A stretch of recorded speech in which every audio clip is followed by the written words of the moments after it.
Jeff, did you want to? So Jerry, did you want to send your lady up? And I wanted to introduce Jerry.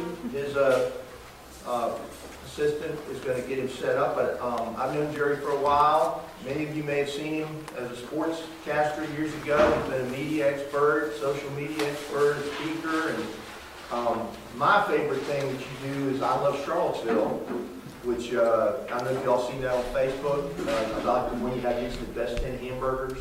Very much for having me. Tim Carson, just about everything he said right there was true. Thank you, Tim. It's great to be here with you. I'm just going to start with a little bit about myself first, and then we'll get into the strategies and the techniques that we're using to essentially take a business from $0 to close to $5 million in just under 9 years. So again, my name is Jerry Miller. My background is, went to Charlottesville here at University of Virginia. Fell in love with Charlottesville right away. I knew Charlottesville was, thank you very much. I knew Charlottesville was going to be my home. While at UVA, I love the intimacy of the community, but still has the big town feel that I think we all like. The restaurant scene is just absolutely amazing, which I think we all love. I think it really fits people from any age group, and it's certainly a great opportunity for you to build a business in Charlottesville. No, it's Tim. Oh, he's closing a deal. I'm sorry. He's closing a deal right here. So after UVA, guys, I started at the Charlottesville Daily Progress. I was the youngest editor in the history of the newspaper. Was promoted to that position at 22. Had a syndicated radio show with ESPN Radio that had 1.2 million listeners, 3 states, and also Washington, D.C. The show was aired in. Had 2 TV shows with NBC 29, both bear by name, The Jerry Miller Show and Varsity Lights with Jerry Miller. So my background, print, radio, TV. And in 2008, right before everything hit the fan here, I think we all know what happened in 2008. Might have to get. There you go. There's the go. That's the wrong one. Play. There we go. Whoops. What's going on with the Sorry. PowerPoint here? Let's see. Let me see it. There's one direction. Let's see. There we go. Beautiful. Okay, so that one there. That one. Thank you. So 2008, guys, I chose to launch my business. I went from a deep 6-figure career and into launching a business that I literally launched out of a home office. And the reason I did that was in 2008, while I had these shows and these bylines that bear my name, I realized that I was, in lack of a better phrase, still working for the man. I was still, at the time, the managing editor was McGregor McCants, the sports editor was Jerry Ratcliffe. I still had Jim Fernald and Jay Yurgo and Neil at NBC 29 that I was responsible to checking in. I remember at one time with the TV station, right before I was going on air, my boss, the editor of the newsroom, pulled me into his office and said, Jerry, and this is a true story, he said, Jerry, your face is breaking out. We can't have you on TV with your face breaking out like this. Here's a slip for a dermatologist. I need you to see this the first business day if possible. And at that point, I'm like, Jesus, this is serious here. My boss is telling me to go to the dermatologist because he doesn't want me back on TV. So at that point, I'm like, you know what? To hell with this. I'm going to go into launching this business myself. And I think, Tim, what was the button you pushed? This arrow? Yeah, the one beside it. I launched it in 2008 out of my house. And when I launched this business, I had no idea that this was going to happen. Literally the worst possible time for someone my age to launch a business.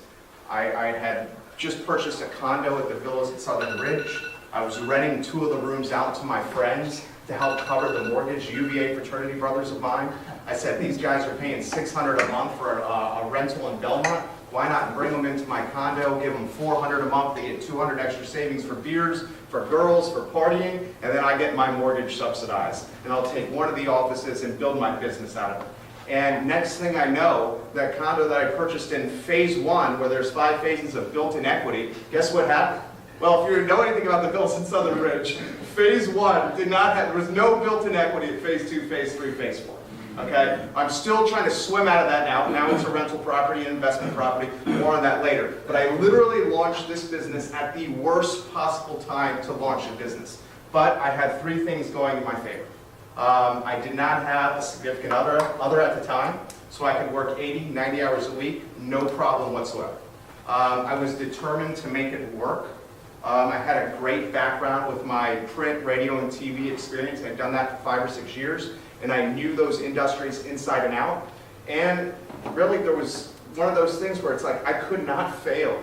You hear this from so many entrepreneurs that I wasn't going to let it fail. I literally could not let it fail. Everything I had built to that point would have gone away if I had failed. My parents at the time, my dad also a UVA graduate, literally drives up from Williamsburg, Virginia to meet with me for 3 hours and begs me, with my mom next to him, not to launch this business. He says, whatever you do, I will do whatever, do not launch this business. Do not launch this business. And I'm like, you know what? This breakout conversation I had with my boss about breaking out, that was too much for me. I'm going to go ahead and launch this business. So I did it in 2008. What I launched is a shadow of where the business is today. Basically, in 2008, I was going to real estate agents, business owners, brick and mortar, retail, restaurants, anyone looking to get more incremental revenue and customers and more brand awareness. And I was essentially saying to them, I know the price elasticity of the rate cards with print, with radio, and with TV. I know that these rate cards that are being presented in front of you have a buffer of anywhere from 15 to 35%, depending on the media outlet. I am going to negotiate these deals for you. I will get you more print, radio, TV, branding, and advertising inventory at less money, and in return, you're going to pay me a commission for negotiating these deals. I'm like, this is a freaking brilliant business. Okay, I know this is going to work. It's going to crush it. Guess what happened? 2008, all the advertising dollars were going away because people were just trying to meet payroll. They were just trying to make rent. They were just trying to cover their basic bills. And they shrunk their advertising budgets. So someone who's launching an advertising agency at a time when they're shrinking advertising budgets, that is the worst possible time to do it. Okay? And I learned that the hard way. But one conversation that kept coming up when I was meeting with these business owners was, what about this Facebook thing? What about this email thing? You know, what about this this Twitter, this Google+, this social media? Literally 9 out of 10 people I talked to, when trying to negotiate their print, radio, and TV contracts, they pivoted the conversation to social media. And it doesn't take a Tim Carson or a Jeff Gaffney to figure out you're onto a business right there. Okay? So I realized very quickly that the opportunity was knocking. And I chose to open that door, and we chose to be, Charlottesville's first, digital advertising agency. This is a family tree of our business. The Miller Organization is the holding company, it's the parent company. Each of these are single member LLCs, and each of these represent a vertically integrated business model. I started with the advertising agency. The advertising agency provides these services on the bottom: web, social, design, radio, TV, photos, print, SEO, branding. Any service that a typical advertising agency provides, we do. The difference with us and other folks is we're focusing on digital. I realized very quickly that once I built the brand, we built the Citizen Burger Bar brand on the Downtown Mall. The restaurant owner came to us and said, I have an idea for a burger bar. Can you help us come up with the name? Can you help us come up with the logo, the website, the photography? Help us with the menus, help us with the social media. And once we did this package from start to finish, a 360-degree branding project, and if you know anything about the Downtown Mall food scene, there's one restaurant that's killing it more so than anyone else, and that is Citizen Burger Bar. Our name started getting out there. People started saying, hey, that's the guy that helped build the Citizen Burger Bar brand. And then other people started coming to us and say, can you do what for Amy McClure, what you did for us? Can you help us do that? And next thing you know, the Marina Ringstroms are knocking on your door. The next thing you know, David Sloan and Aaron Manis are knocking on your door. Valerie Ford, Jamie White are knocking on your door. And what we do is we provide a very affordable, approachable, and robust branding package for our clients. And my motto when doing business is not to be the highest price. There's so many entrepreneurs out there that go in there and they choose to shear the sheep all at once and get as much money as possible. I don't believe in that strategy. My strategy is to come back to the sheep and keep making sweaters all year long. Price it well. So as we continue to build and gain traction, we created a digital media brand. This digital media brand is Scoutology. I Love CVille is also in that brand. Because when I was building the brands for my clients, I was then seeing them take their advertising dollars and allocating them elsewhere. So again, opportunity was knocking. And I said, all right, I need a way to capture the advertising dollars, and that's where the digital media came into play. And then the next thing I know, my clients are coming to me asking me to do live events. We started Charlottesville Restaurant Week. Charlottesville Shopping Month is something we did. Trivia, festivals, all kinds of events. We turned the I Love CVille logo into your United States Patent and Trademark Office trademark. Only I can use it. So when a Wegmans grocery store mistakenly sells my merchandise on their shelves without asking me, my lawyer comes calling and they come striking a six-figure check to us. Because it's a USPTO trademark. Uncle Sam in the corner. And last but very least, we started a real estate company. Why did we start a real estate company? Because I got tired of paying the Bill Nichmans of the world, who owns the professional center on the downtown mall, paying him $600, $700 a month for rent. I said, I can do this. Okay? And now I have 33% of the Maclin Building on Market Street. Did a deal with Tim Carson, fantastic agent over there, in January. My condo that I started is a rental property, and we have positions in the Redfields neighborhood. So this is a little bit about me. I'm letting you know this more about from a credibility standpoint. Now I'm going to turn the conversation and make it about you. You guys are in a unique position. Why do we start businesses in the first place? I'm going to ask you guys for an answer here. Why do we start a business in the first place? Make money? Make money. If you guys aren't screaming that, and if that's not the first thing that is on the top of your mind, you should not be doing this. You start a business to make money. And you have to make money incrementally each year over year. That's how you grow a business. Okay? Think, make money. Yes, I started a business to not wear a tie, to be able to do presentations in sandals for very successful real estate agents. I started a business to have freedom, to not have a boss telling me to go see a dermatologist because I'm breaking out before I have to do the sports update on the 11 o'clock NBC 29 news. Okay? All those reasons. But the main reason I started a business was to stack paper to make money. Okay? And we've done that. And you guys are in a position where you control your destiny. You can make your schedule. You can determine what you're going to wear that day. You're going to determine how many hours you want to work that day. You can determine how many hours you want to work on the weekend. You can determine if you want to take an entire week off. I love the entrepreneurial freedom that you have. But with the entrepreneurial freedom that you have comes a shitload of responsibility. Because if you guys do not get up and hustle, someone's going to beat you to that listing. Someone will beat you to that contract. And it's just a matter of what you want to do. And what I found with my hustle and with my business, the best way to monetize my efforts is through social media, digital marketing, and mobile marketing. I'm going to give you some crazy statistics here that are well backed in research. The power of social media. Social media, guys, is a conversation. Russell is going to be the Rookie of the Year coming up, guys. Okay? Social media is a conversation on steroids. Okay? Russell and I can have a conversation in the hallway about his pursuit of an accolade like Rookie of the Year. Okay? But if Russell were to put that conversation on social media, hundreds of people could see it as opposed to 2. So when you're thinking social media, I don't need that, I counter and say, do you care what your neighbor has to say about you? Do you care about the conversation you had in the grocery store about a prospective client? Because if you care about those relationships with people, then you better start caring about social media. And social media is not a thing of tomorrow. It's not a thing of today. Social media was a thing of 6, 7 years ago. Okay? Literally, 6 or 7 years ago. There's a reason a Sasha Farmer, or there's a reason a Valerie Ford have penetrated this market. There's a reason a Nest Realty has done a good job of penetrating the market and gaining share. It's because they know digital. Okay? They're on social, they're doing it well. Your turn to respond, react, and beat these people. We're going to show you how to do that. Ownership of the respective communities. When you have a Facebook page, you're doing a very good job of this. When you have a Facebook page, you own the community.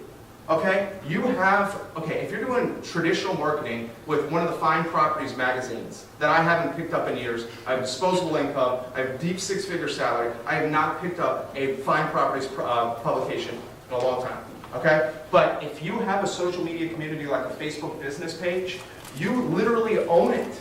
So instead of calling up the ad rep at one of the publications and saying, I have a couple $100 or $500, I want a half-page ad to promote my listing in Redfields or my listing in Ashcroft, why not do it on a Facebook page that you own, that you don't have any money that you have to pay to, that you can also determine, A, who has seen the post, how many people have seen the post, who has clicked on the listing link to get more details, and how long did they spend on the website? If you put an ad in a publication, and say it's on page 37 of the publication, how do you know how many people actually picked up the magazine? It could be collecting dust on the newsstand or on their kitchen counter. Okay? Second question, how do you know how many people turned to page 37 to see the ad? And of those people who turned to page 37 to see the ad, how many actually looked at it as opposed to doing what I do, where it's just a quick flip through on each page? And very last question, how many people that did see the ad on page 37, how many people then went to the website URL that's in the ad to check to get more information? You have no idea. You have literally no idea. You're throwing hundreds of dollars at a print ad and you can't even track results of who's seeing the ad. Now, take the same concept from a Facebook standpoint. You post a Facebook post about your listing. Maybe you're doing a video series that's tied with it, or take 5 to 7 photos that you can do with your iPhone. The iPhone is such an incredible tool right now. The capacity that you have on the iPhone is almost equivalent to what we can do as professional photographers. And I'm saying this, and one of my revenue streams is professional photography. Think about that. Listen to what I'm saying. The capacity and capabilities of these smartphones that absolutely every single person has here is almost the same as a professional photographer's capabilities. Use that. Get the camera out there yourself. Don't think, and this is something, paralysis of analysis. Do not think, oh, these photos that I'm taking, it's not with the professional eye, it's not with the $2,000 camera, the lighting's not great. People don't care about that. Get over that. They just want to see the basic layout of the kitchen. Okay? Paralysis of analysis will kill you in any business, especially this business. Use the phone. I use my phone almost as if it's another 60-hour-a-week employee, another 60-hour-a-week team member. That is your personal assistant right there. Reach the targeted customer demographics. Did you know that with Facebook, with an ad, I can literally say, all right, I have a listing at 946 Rockledge Drive in Redfields. I live at 946 Rockledge Drive in Redfields. This listing is in the neighborhood of $450,000 to $475,000 because it backs up to the protected property in Redfields. I think the potential buyer is going to be a young family that potentially works downtown or near UVA. I can literally target on Facebook husband and wife, marital status. I can literally target on Facebook their employment, whether or not they work at the University of Virginia or not, whether they work downtown or not. I can literally target whether or not, what zip code they want to go to. Okay? I can break this down and I can spend $5, $10, $15, $20, $25 and I can boost a post on Facebook and I can target men, women, 10-mile radius of Charlottesville, people that work at the University of Virginia. You can't do this with the print, radio, and TV. You can literally, for a fraction of the price, target more people, get a larger reach, a larger amplification, and most importantly, you get the data that comes with who's looking at your branding. Okay? Think about that. You can refine your posting. Okay? This ad and this demographic did extremely well. I'm going to take that customer demographic and scale it to other posts. Okay? Trial and error. And when you're boosting posts at the clip of $20, you can make mistakes. You can't make a mistake on a half-page ad in Albemarle magazine, a glossy publication. You can't. But you can make a mistake with a Facebook boosted post. Because if you find you made the mistake 3 days into doing the boost, guess what happens? You just stop it. And you just change it. You have absolute total control of the creative. You're not going through a third party. You're not having to depend on somebody to design it for you. You can do it over coffee on your back deck while your children are playing in the yard, and you can do it in under 5 minutes. Think about it. It's called empowering yourself with knowledge and with tools. The reason you got into this business is because of the control, the empowerment, the reason you can dictate your schedules. Same thing should cater with ad placement. With social media, you own the placement, okay? You're saving money and time on traditional marketing. Every day, a new digital platform is birthed. Snapchat is a new big one. Instagram has been all the rage over the last few years. Facebook owns Instagram. Google Plus is fading away. Foursquare is fading away. Twitter is a ghost town. Twitter is literally dying right before our eyes. Okay? So this is a scary, scary conversation because you're thinking, well, hell, what do I do? If every day there's a new platform, what the heck am I supposed to do? Guys, what you're supposed to do is you're supposed to get on Facebook. Okay? Facebook is king. And I'm going to tell you why. Facebook is the largest country in the world by population. So if you were to take all the population and all the users on Facebook, and you were going to say over 2 billion, you're going to say any country in the world, who matches up to Facebook? Nobody. Largest populated country. If Facebook was a country, it would be the biggest in the world. Okay, 1.75 billion with a B, 1.75 billion people use Facebook every single day on their mobile device. How many of you guys are at a red light in your car, and before you know it, you're just impulsively just looking in your news feed for no particular reason whatsoever? You're just like, hey, what's going on here? And you're like, holy shit, I just spent 30 seconds on Facebook. I'm never going to get this time back. What am I doing here? I'm reading some ridiculous story from somebody I went to high school with. But that shows you the power of the platform. The ubiquitous nature of these has caused a social media addiction for us. Okay? I literally need to go to AA for smartphone usage. I have this thing in my hand. If I don't have it in my pocket right here or in my hand, I'm having a nervous breakdown. It's so lame, but it's the facts. And I'm going to tell you right now, I am not an anomaly. Okay? It's like wallet, keys, phone. Let's go. Okay? It's an addiction.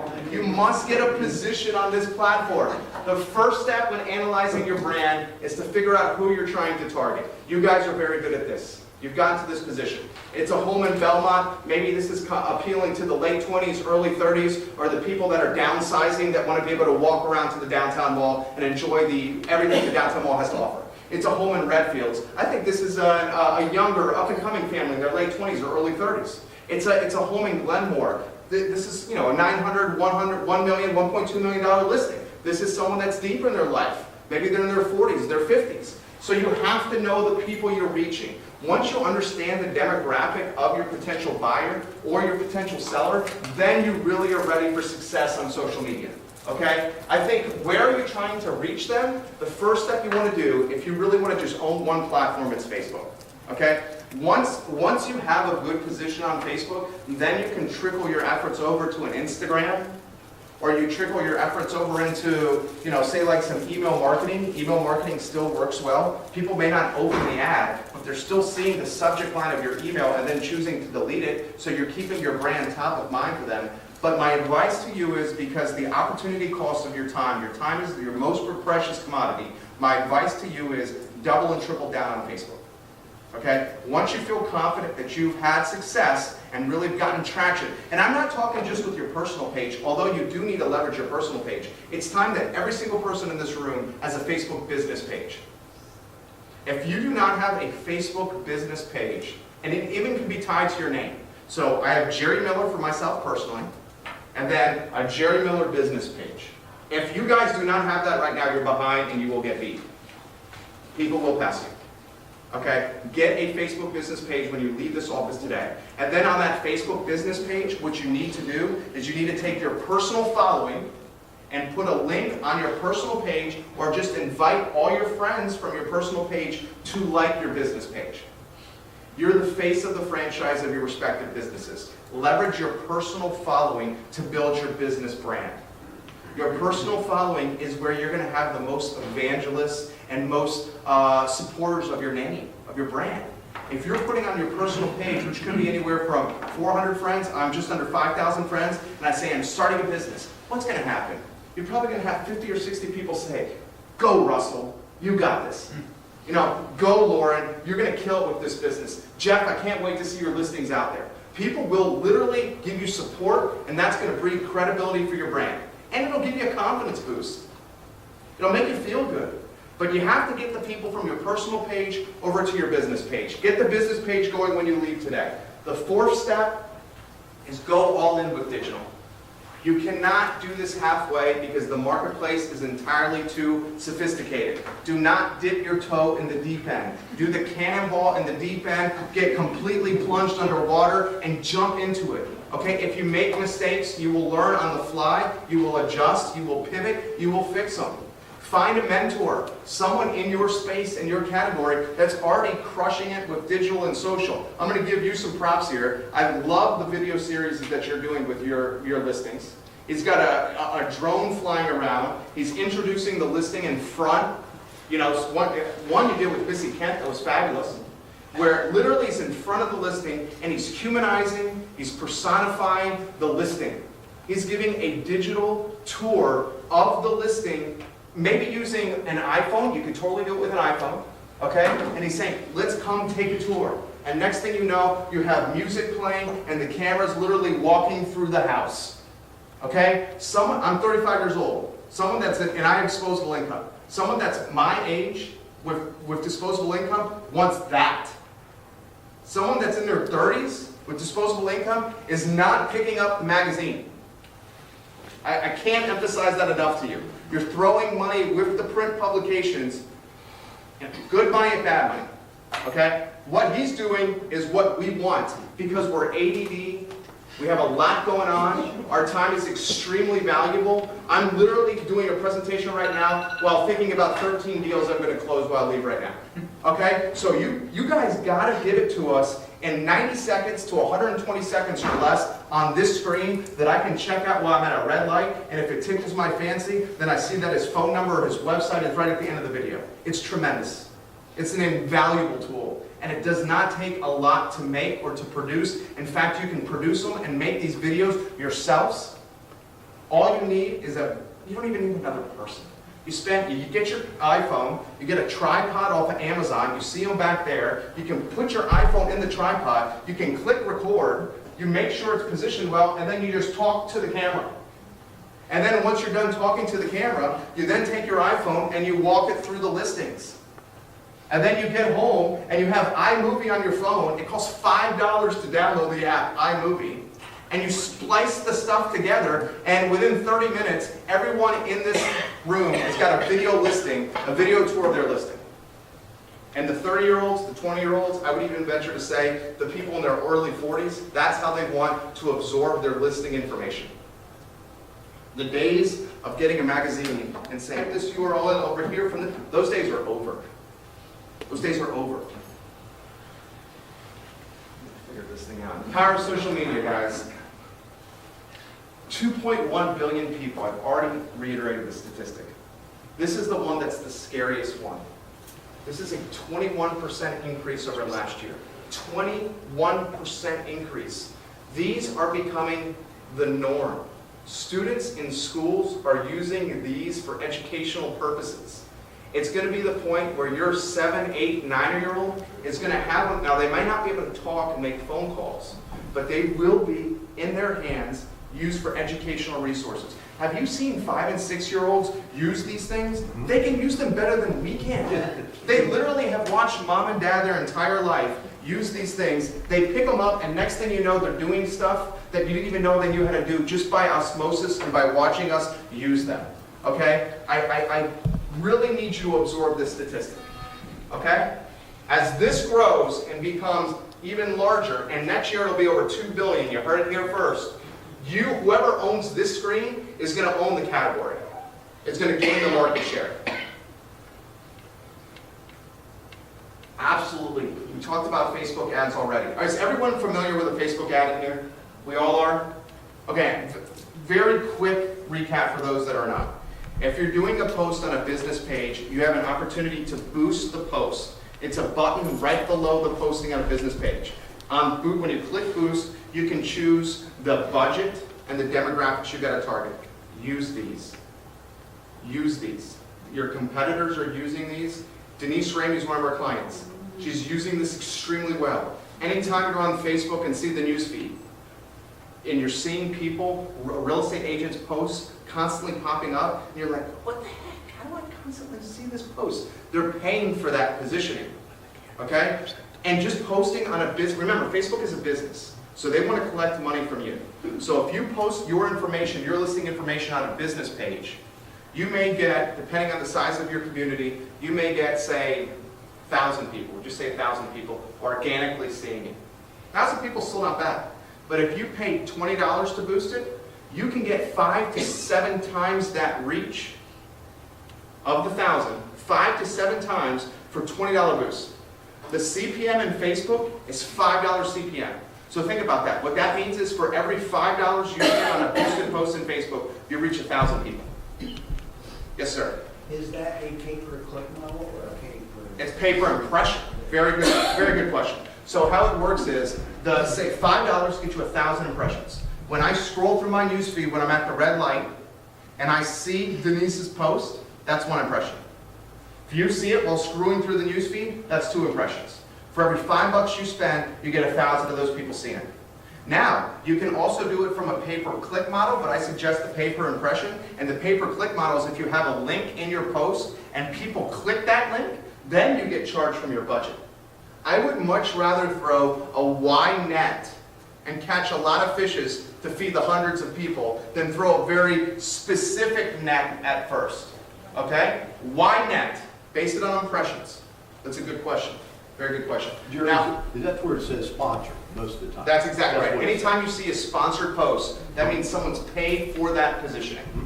Okay? And a lot of people at first are like, oh, the sponsored posts, they have a creepy tone to it. Or people are going to see that I'm trying to pay to get in their news feeds. Guys, we're desensitized to that. We're so past that point.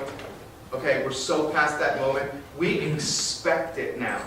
The newest form of advertising out there, and again, Jeff, you're doing a good job of this, is called content marketing or native advertising. They're the same thing. Content marketing is when you do a strategic advertising position, but you do it in a way where the marketplace wants to absorb and interact with it.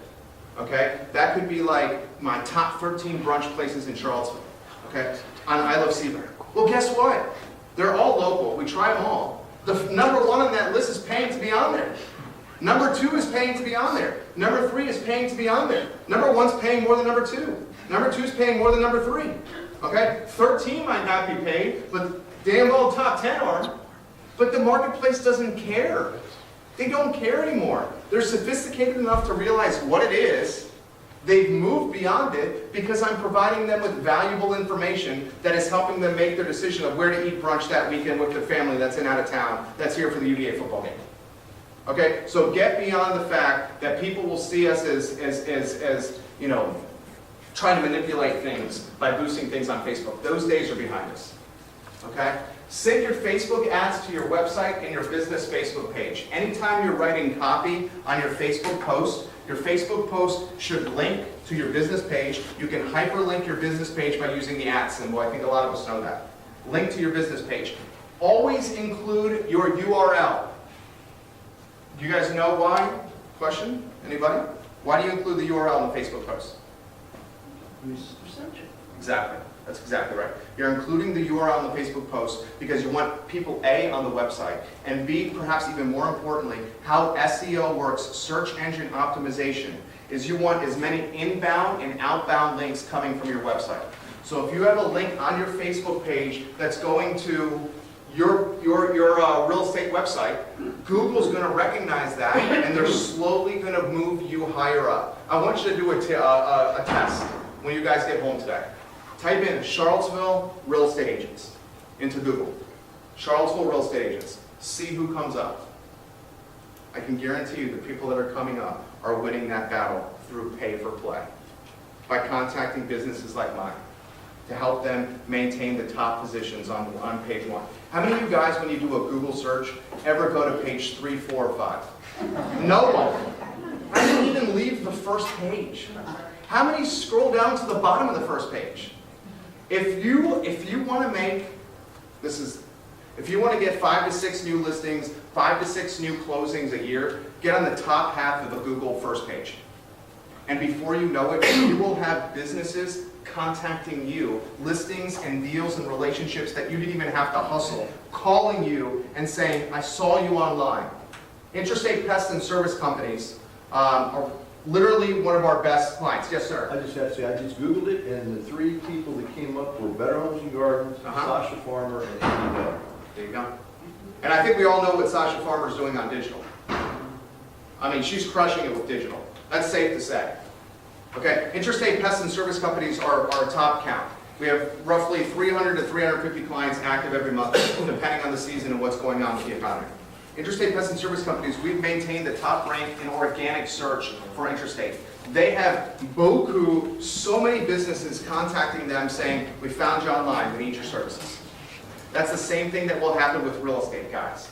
Photo and headline are the 2 most important elements of a Facebook ad. Make sure the photo is nice, make sure the headline is good. If you got both of those looking good, you will engage an audience. You can do all photos with this. Now they have an iPhone 10 out. I'm still using the iPhone 8, and the iPhone 8 is plenty good. Okay? And then the headline writing, come up with 5 to 6 catchy words about your listing, and people will click.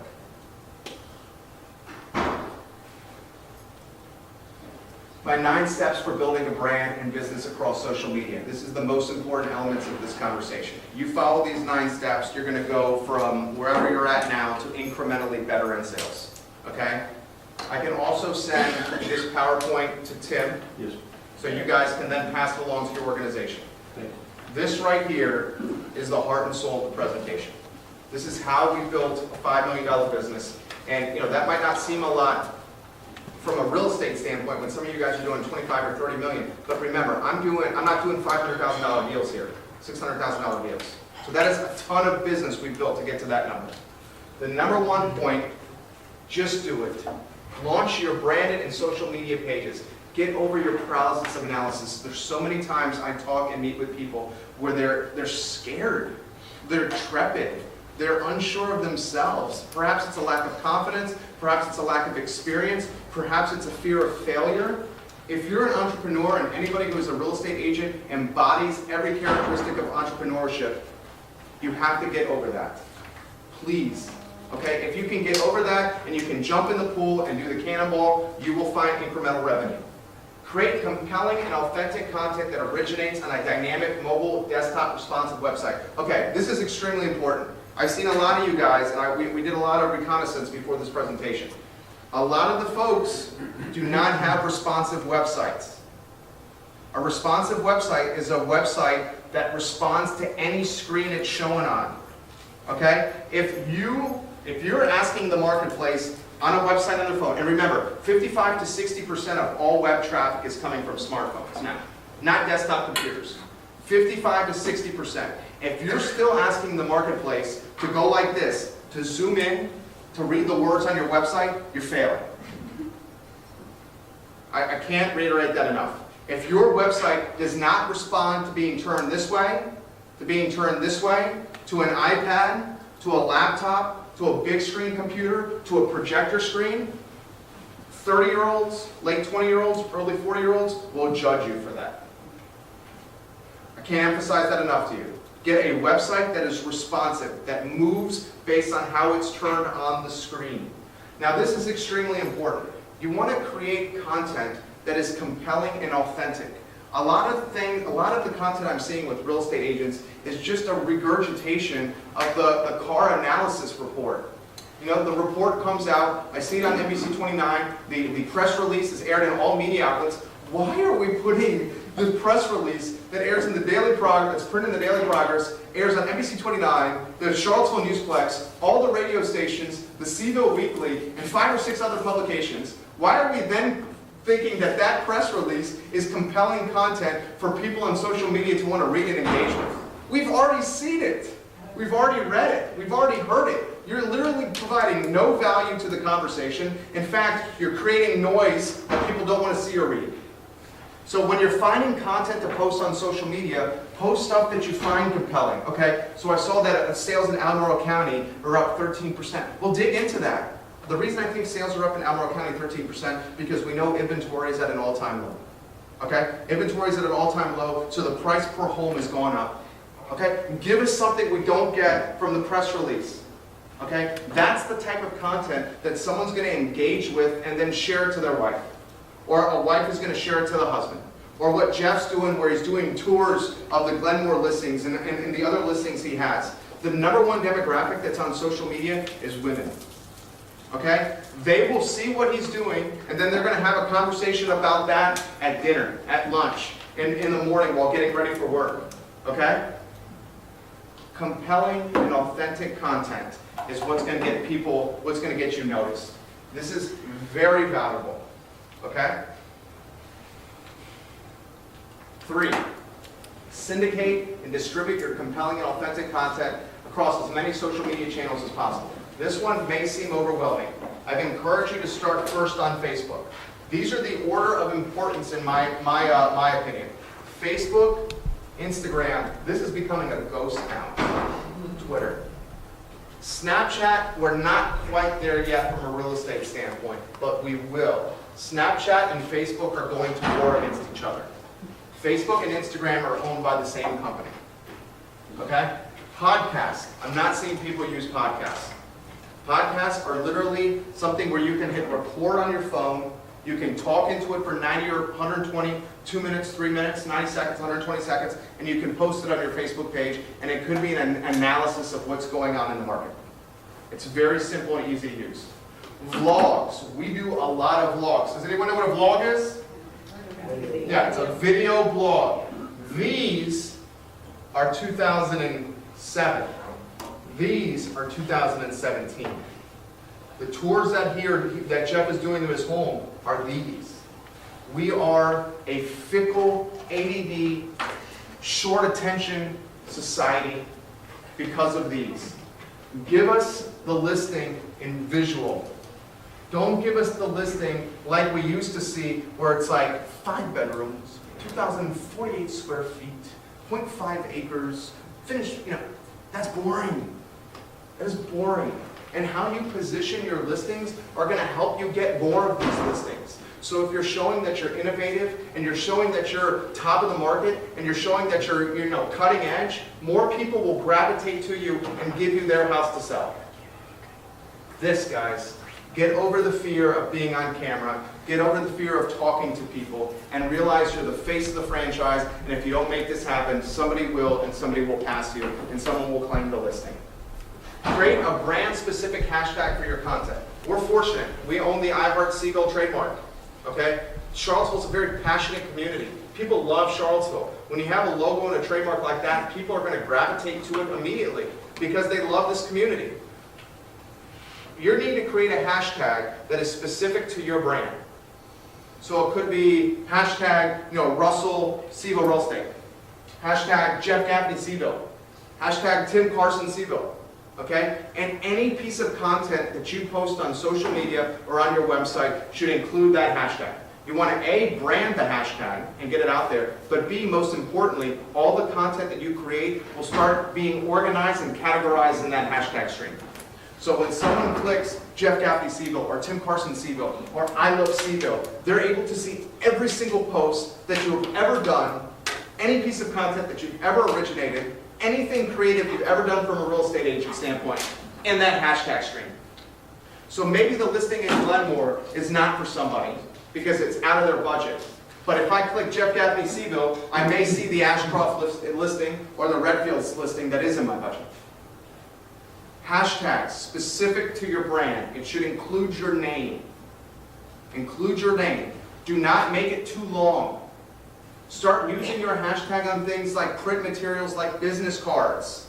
Start using the hashtag perhaps on signage, on your listing signage. Get the hashtag out there, please. Form strategic partnerships with influencers who have large social media followings. This is what a lot of the agents are doing with us. Okay? I Love CVille, my brand, I Love CVille and Scoutology, reaches just under 250,000 people per month in Charlottesville and Central Virginia. Just under 250,000 people per month. I can reach anytime I want 4 million people in the state of Virginia, anytime I want. I can reach just over 6 million people in the Mid-Atlantic. You can see that Charlottesville's our home, and as we get away from Charlottesville, from Virginia and across the Mid-Atlantic, our reach is not as great. That makes sense. I'm in Charlottesville. I'm in the Charlottesville market. So anytime I want, I can reach 250,000 people in Charlottesville and Central Virginia. A real estate agent forms a strategic partnership with an influencer, someone like us, and they get their listing out there, and next thing you know, it's amplified, the message is out there, and someone who's in our network sees that listing, and it could lead to a sale. There are other strategic partnerships out there. If you want to do marketing plays with the traditional media outlets, do not do it from a print, radio, or TV standpoint. Do it from a social standpoint. Say, hey, NBC29, I'm considering advertising with you. You have a large social media following. Your Facebook following is through the roof. Perhaps I can get a placement on your Facebook page. I'm least concerned about the 8 p.m. voice placement within the voice, because I don't know if you're like me, but I don't watch commercials. I fast forward through them. I TiVo. Okay? I'm using on-demand television. I am not watching commercials, but I am checking this 97,000 times a day. And I do go to the NBC29 Facebook page for news, because they post a ton of news there. Okay? People are now going to Facebook pages to get their news before they even go to the website. You're sharing the link that's in your feed on your page. You're not going to NBC29.com. So when you're thinking about strategic partnerships, do it from a social positioning and not from what they're trying to sell you, TV, radio, print. They want to constantly, and if the people I work with are hearing this, they would be so pissed off at me right now. But if they're going to come to you and say, I'm going to give you a rate card of 250 radio commercials over a 90-day period, and it's going to cost you this month. The reason they want to do that is they want to preserve the credibility and the integrity of the product they're trying to sell.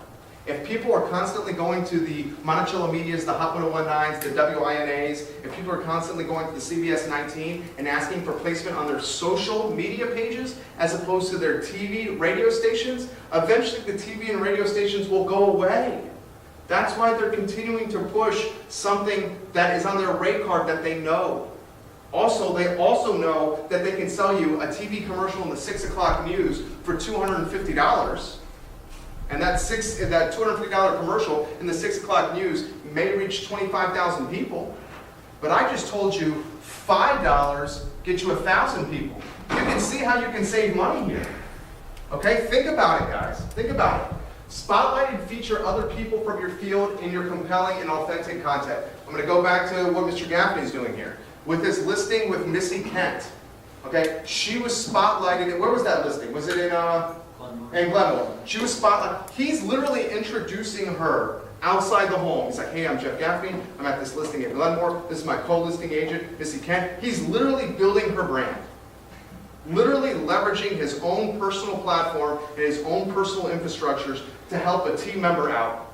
And what did Missy do? I loved it. She then shared your listing across all her social pages.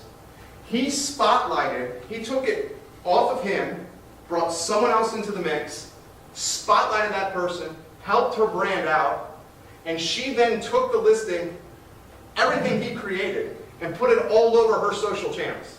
It's brilliant. If you spotlight other people in your social media content, you're appealing to their ego, their vanity, their want to be cool and to stand out and make it seem like they're doing big things.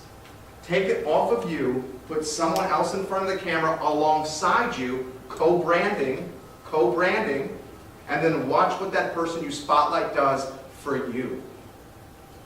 That's why every time you see on I Love CVille, we're featuring these business owners. Well, we're doing it for a number of reasons. It drives incremental revenue for us. It builds a relationship for us. But I also know that the business owner is going to take all the stuff that's branded Heart CVille, Jerry Miller, Scatology.com, VMV Brands, and then share it across their entire social following. And then next thing you know, 5 to 7 business owners are calling me, Jerry, I saw this thing that you did on Chose. I saw this thing that you did on Sloan Manus, on Marina Ringstrom. I want that. I'm not even hustling the business. It's coming to me. That's what happens when you spotlight other people. Create a content schedule. This is extremely important. Please do this. You want to start content by originating it on your website. That's either going to be a written blog, that could be a photo album, it could be a vlog, where it's a video blog, it can be a podcast. Originate it first on your website. Then once you've originated on your website, you syndicate and distribute the content across as many social media channels as possible. Facebook being king, and don't forget the email and e-newsletter. But you need a schedule. So many entrepreneurs and so many of my clients, and for some ways it's good, because then they have to come back to us. But so many of our clients are, I get them on a schedule, or the team will get them on the schedule where Monday it's a vlog, Wednesday it's an e-newsletter, Friday it's going to be a blog, maybe Saturday it's a photo album. Very manageable. Each of these takes an hour, maybe 90 minutes tops. And as you do them more, you get more efficient at it. So many of my clients will come to me and be like, after a month in, they're like, I can't stay on the schedule. I can't stay on the schedule. Jerry, will you do this? Well, sure, we'll do it for you. I mean, we've got to charge you. We're not going to do this for free. But you can do this yourself. Say on Monday, I'm going to do this piece of content. It's going to be from 12 to 1 o'clock. Get in a habit. Create a schedule. Okay? You should be creating, and this is a bare minimum, 5 to 7 new and authentic pieces of content per week. I'm doing 3 to 5 new and authentic pieces of content per day. If my competition is doing 5 to 7 per week, and I'm doing 3 to 5 per day, who do you think is going to win? Yeah. Who's going to win the battle? We're going to crush them. Okay? Social media, digital marketing, and mobile marketing are how you will become a millionaire. And that is not me blowing smoke up your tail. Okay? This right here is going to get your brand out there. It's going to make you look like an expert. It's going to get you across every age group. Okay? You know what the fastest growing demographic is on Facebook right now? What is it? Baby boomers. 55 plus females. Do we know why that is? Grandparents, kids, pictures. Exactly right. 55, how crazy is that? Did you see what I just said? The fastest growing demographic on Facebook is 55-year-old plus females. Say that with respect, please. Oh, I did it? I love it. I absolutely love it. You guys control the household budget. You're telling, and my wife tells me what to do. I go to the restaurants that she tells me what to do. When I got married, the only thing that I picked out was the socks I was wearing. Nothing else. I made no other decision. Okay? Literally, if you're getting in front of 55-year-old plus females, and you also know that the female that's 20 to 50 years old is living on this platform, what are you guys waiting for? What are we waiting for? Okay? Last slide, and then I want to open it up to some questions. This way. Leverage your personal brand and community to build. This is the second to last slide. I've already talked about this, okay? Realize that you are the Derek Jeter of your business. Okay? Derek Jeter, one of the best baseball players of all time for the New York Yankees. Okay? He was the face of the Bronx Bombers for 15 years for the New York Yankees. You are Derek Jeter. You are the Derek Jeter of your business. Okay? Leverage your personal brand. You want to go out to the chamber meeting and shake as many hands as possible and pass out business cards? I bet you if you're really, and I did that to hustle business. I bet you if you're really good at it, you're probably looking at maybe 20 connections. And of those 20 connections, you may get a call back. One meeting of those 20 connections. That'll probably take you all of an evening to do that. I can spend 15 minutes on social media writing a strategic call to action post with a strategic headline with a video or photo component, and I can make 2,000 connections. And of those 2,000 connections, I'm going to get maybe 200 callbacks. And of those 200 callbacks, maybe 20 turn into deals. But it's certainly amplified much larger scale than that Chamber of Commerce conversation, that meet and greet at the Chamber. And remember, our most precious commodity is our time. So if we're going to spend 4 hours at the Chamber meeting when we could be doing 15 minutes at home with our kids, and that 15 minutes at home with our kids will put us in front of 20,000 people, but that Chamber meeting will put us in front of 200 people, and I'm not marginalizing the Chamber. But social media is the Chamber of Commerce. Facebook is the Chamber of Commerce. Times 1,000, times 2,000. So build your personal brand, put your face out there, realize that you're the one that's going to be selling and closing these deals, and make it about you. I will say this, and I know she's competition, but I will. A few folks have really done this well. And I got to give some props to Sasha. She's done this extremely well. And I think we're all in agreement there. Okay? Another one that's crushing it with this is Valerie Ford. Every time I'm on social media, she's doing a freaking Facebook Live about something. And it could be about her dogs. It could be about playing with the kids in the yard. It could be the trouble she's having whatever. But I see it. I'm touched by it. I'm talking about it. I see the brand. She's the Derek Jeter of her business. And she's embraced it. And she doesn't care if people judge her. That's the mindset we all need. Final slide, and then we'll open up for some questions here. This is very important. Your mobile and desktop websites are where it all starts. I've touched on this already. If it's not a responsive desktop, if it's not a responsive website, find one. Get one. Get someone to make it for you. You would be shocked with us building a package for you from start to finish of your brand, taking you from where you're at now to something that's in tip-top shape. You would be utterly shocked with the price. Okay? It's not that much money. It really is not. Okay? This website is going to determine whether or not you get listings or not. Okay? I have passed on working with people because when I've gone on their website, I've seen something that does not meet the standards that they're presenting to me in the presentation pitch. You can say one thing, and you can absolutely be what you say, but the website is someone's first, second, or third impression of your business and brand. And if you're going to say, Lauren, I'm going to use innovative concepts to sell your home. I'm going to get you all over social media. I'm going to get my photographer out here. I'm going to do drone photography. I'm going to get a listing website that's specific to your address. I'm going to have open houses. I'm going to do a cocktail party with hors d'oeuvres. Maybe we'll get a band coming to play and turn a big event you're trying to reach. It's going to be specific to the price of your home, the location of the home, the economic climate, the inventory that's on the market. This one I'm going to skip over because I'm not going to try to sell myself, but I can't emphasize enough the importance of that. Go all in on social media and digital marketing. Do not be afraid. Jump in the pool. I like what you did. You started, Tim, a business page for Tim Carson Real Estate. I love that. You're going all in. You guys need to do that too. Okay? Humanize, personalize, localize, and organize. Humanize your brand. For so many home buyers, this experience is so intimidating and so scary and so uncertain.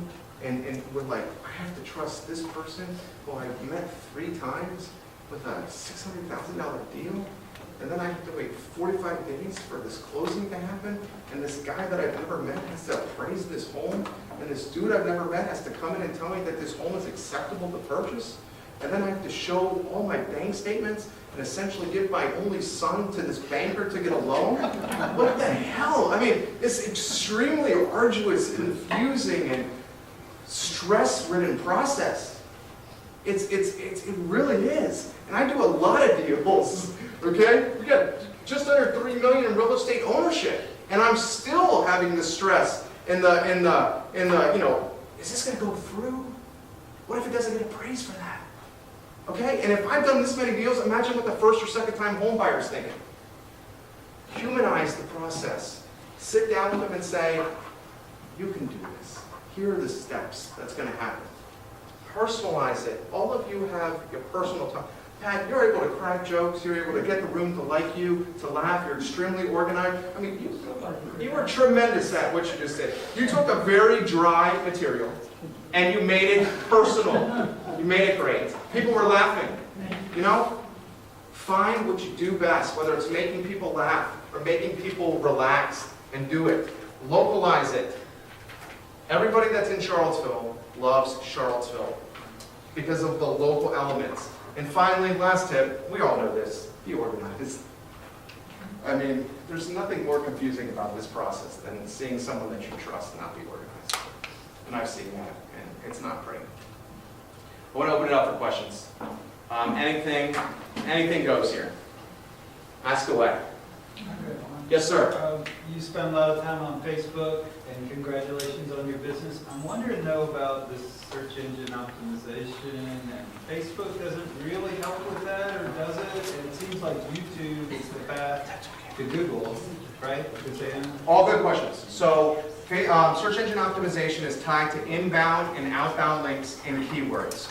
So any piece of content that you're originating on your website should have the phrase Charlottesville real estate, Charlottesville real estate agent, real estate in Charlottesville, real estate in Central Virginia. Strategically keyword your website content with these phrases. And then you want to get the URL, like Jeff is saying, on as many platforms as possible. Facebook will help you from an SEO standpoint because it's another inbound, outbound link that's coming to your website. YouTube will absolutely help you because it's an inbound, outbound link.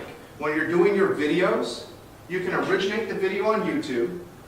You can take that YouTube link and post it on your Facebook page, on your website, on your email newsletter. What I've found to be the most successful is to actually load the video directly to Facebook. Because Facebook, I don't know if you've realized, when you scroll through a news feed, videos are now auto-playing. You're not having to hit play to see the video. So me personally, when getting my brands from my clients out there, keeping my commercial properties full, I'm 100% occupied. I'm never not occupied, and I'm using social media to keep my occupancy level at 100%. I'm creating a piece of video. A lot of times I'm using this, where I'm literally doing a tour. I'm talking from my office. That's what I did with your Tim Parson with the Redfield one. I put this on a tripod in front of my desk, and I'm talking about the tour that I'm giving. And then I load that video directly to the Facebook page. And then you can literally watch how many times that video has been viewed. Because when people are at the red light, they're scrolling through, they're seeing it play. And if you're able to captivate a viewer, that could lead to a sale or a contract. Yes, sir? When you post the video to Facebook, do you then counter post it to... Yes. Very good question. That's an excellent question. I post the video directly to Facebook on my business pages and on my personal pages. I then take that content, that piece of video content, and I upload it to YouTube. And then when I upload it to YouTube, there's a place for description of the video. You write the keywords that you're trying to hit: Charlottesville real estate agent, Central Virginia real estate agent in Central Virginia. You make sure it's keyworded correctly. And then you can take that YouTube link, and you can take that YouTube link and turn it into a blog post on your website. And then that blog post on your website, you can then take that URL from your website and post it in the comment section right below the video post on Facebook. So people can see the video, and then they can click the link to see it later. As many times as possible, get the links out on social and on the internet. What else you got? Keep them coming. Where do you think Snapchat's going to go, or how's that going to become Good question. This is an interesting topic. My brother is actually the head of global creative at Snapchat. He travels all over the world spreading the Snapchat brand. So I love Snapchat, Jeffrey, if you're watching. Is the camera off? The camera is off? Okay, good. The camera's off. Snapchat is losing the battle to Instagram. Okay? It's without question 100% fact.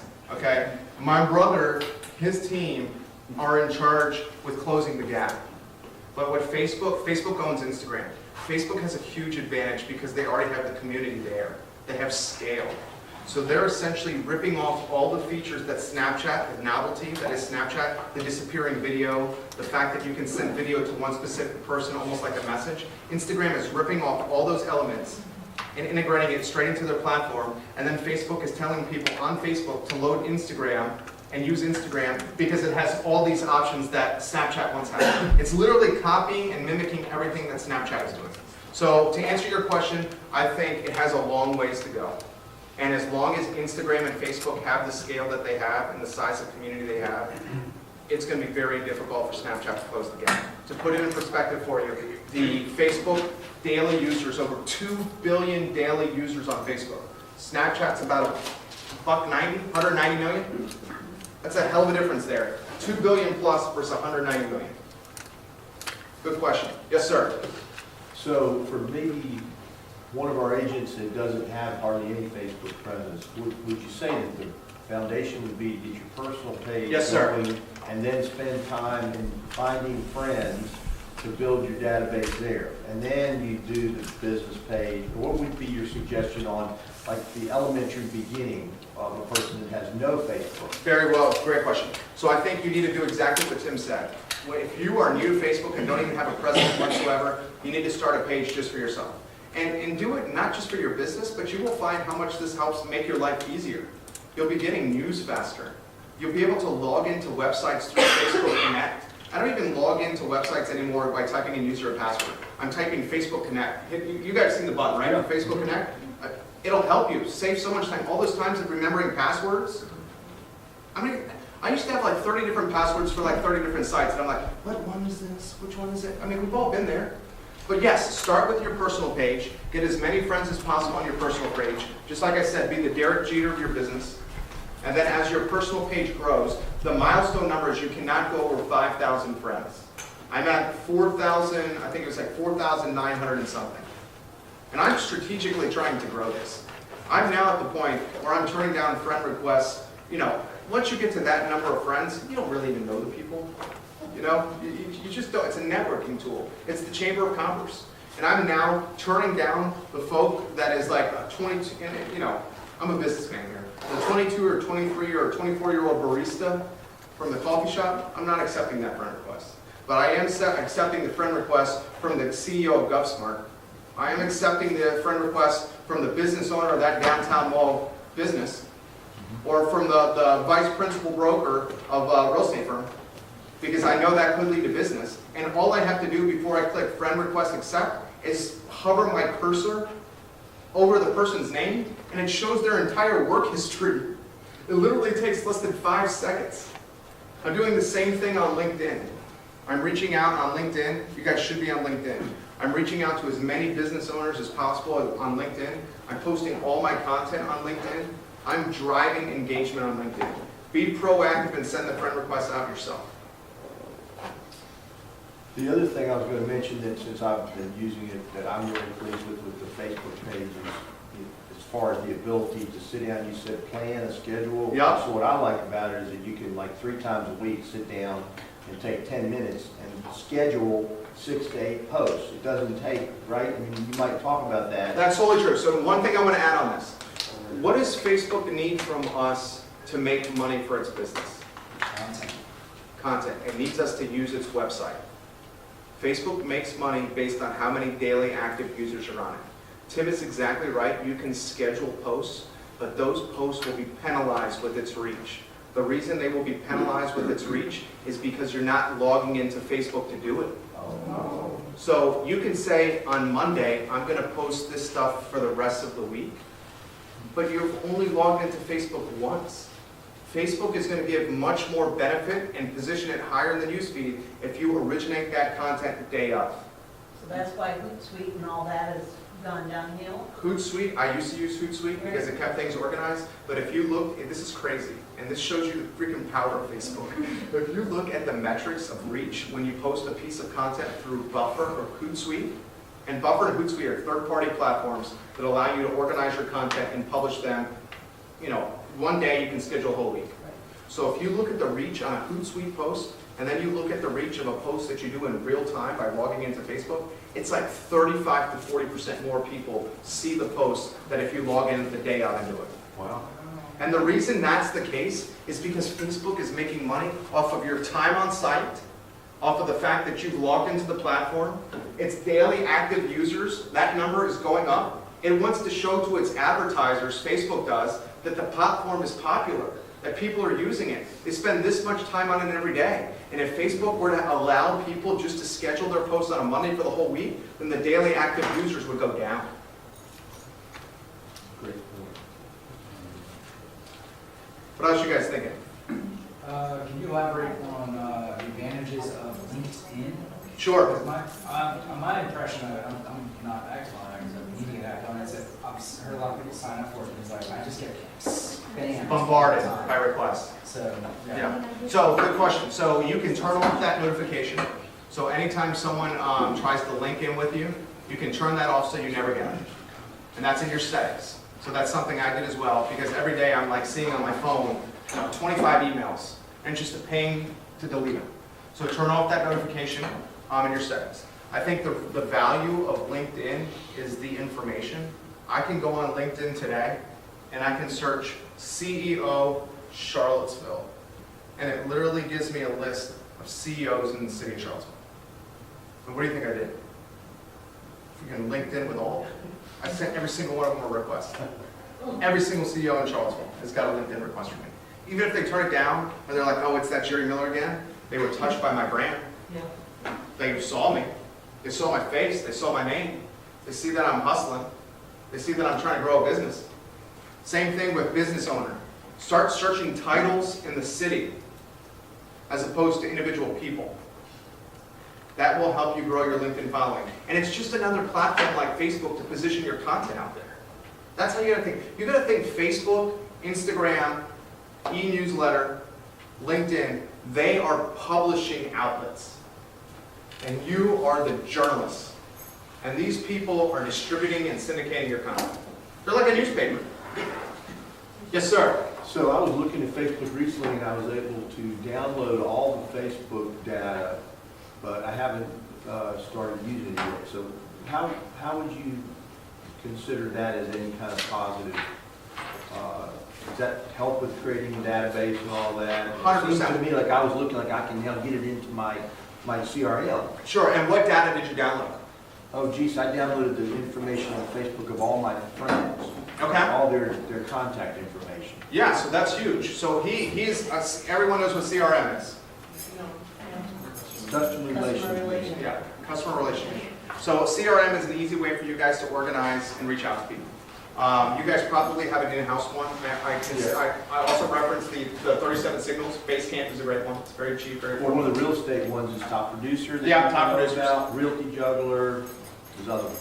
So I was listening to earlier in the meeting, and you put some important statistics about there of people wanting to use an agent again in the selling or buying process. How are you going to know to reach out to this person if you don't have their phone number, their email address, their name, and the property they purchased in a clean, organized manner? Like, I used to run the business. Now that the business is growing, rapidly. I used to run the business where it was just I kept everything filed in my head. And I'm like, oh, that's this person, they like this, they like this. Eventually you do so many deals where you're like, what is your name again? What is your hobby? What is your interest? Now I have a very clear CRM where it's like 8 bullet points on each person. This is what this person's here at Fast This is where they like to eat. This is the kind of deals they like to do. So yes, get the data from any social channel possible and then put it into your in-house CRM. Jerry, I'm going to get your information again. You gave it to me once before. Sure. And you do have a very affordable package We do. for an agent, Yep. which includes like full service or part service. Even if you want somebody to go out, you get pictures and you'll do all the marketing of the listing online. And so I'll get that and I'll distribute it, and I think we'd love to have you come here before the end of Anytime. the year. Yeah, we're a general contractor for a brand, guys. That's essentially what we are.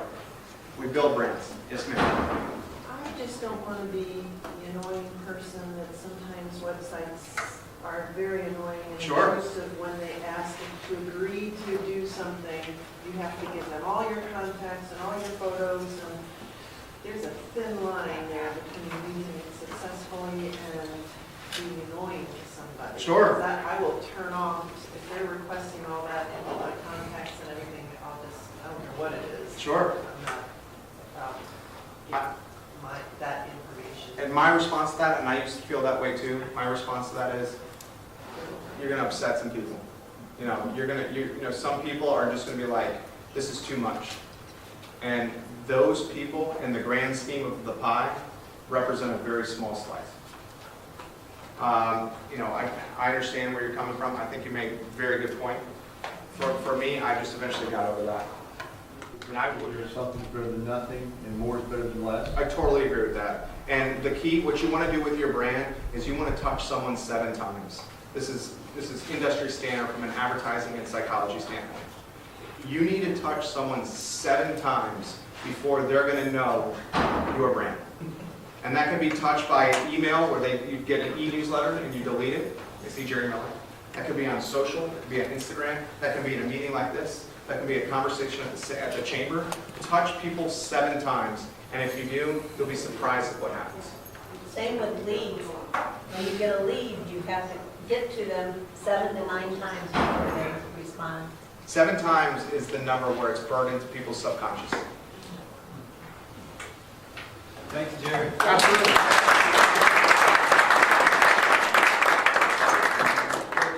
Thanks everybody for coming. I appreciate that. Thank you.